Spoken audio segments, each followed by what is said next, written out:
një ushtor urdhëzu edhe ka rënë durë tonë dhe kemi marrë. Ai ushtori sot është gjallë, e kam emrin Bruno Kostunica, e kem pas një rast vetë personalisht kam qenë i përfshim me dhone, edhe ky rast po tregoj prapë për herë po se s'kam vullë si sene nuk jam shu, po. E kem pas një rast në ndorë të 98-ës, ushtria kurrier të cilës shkonin nga Gjakova, kazerma, për të shkuar në Karakollin e Gërçinës, në Has, sepse çojshin raport çdo 24 orë me kurriert, siç që ka pas lufta atë. Dhe aja koha ishte pak një shitësi, si ishte një lloj anëpushimi, u kriju një farë liri edhe për forca serbe, edhe po, aty kanë qenë ora 3 masdita, të cilët ata udhtonin nga Gjakova për në Karakoll të Gërçinës.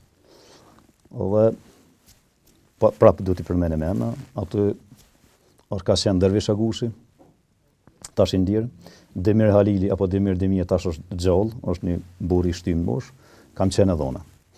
Ata kanë qenë dikon disa ushtarë. Kem arrit me kryet punën tonë, por një ushtar urdhëzu edhe ka rënë durë tonë dhe kemi marrë. Ai ushtori sot është gjallë, e kam emrin Bruno Kostunica. Edhe e kemi marrë dhe kemi qenë në shtëpinë e Demir Halilit në fshatin Lipovec. Aty ka ndaj 2 ditë, do thotë nuk e kemi bën atë aktin secilin sepse është dërzuar dhe zakoni shqiptarët edhe lufta u që e kishte një kod vetën që njerëz që e çojnë flamurin e bordh mos të kenë pasoja. Edhe ndimin na ka dhënë pastaj unë e kam nimu Demirin me Dervishin, e kemi qenë në shtëpi Demirit. Ka ndaj 2 ditë Bruno Kostunica.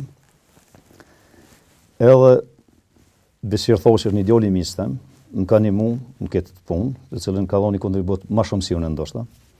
Po 2 net kam flajt në një fshat ujës të një miki imi Beslim Gashi. Pas 2 nete jam kthy prapë te Demiri, sepse u tullu vetën zona kufije, sepse patën disa pos Bruno që li pështoj, edhe e kemi marrë Brunon, e kemi në vesh tesha civile, Demir Halilaj, apo Demir Demiri, e ka morë e ka qut në Lezan për mes një vije familjarë që në ka pos, edhe e ka dërzu, ka mjën ilegale ka dalë në Maqedoni. Edhe tani punën Bruno Kostunica në Herceg Novë polic.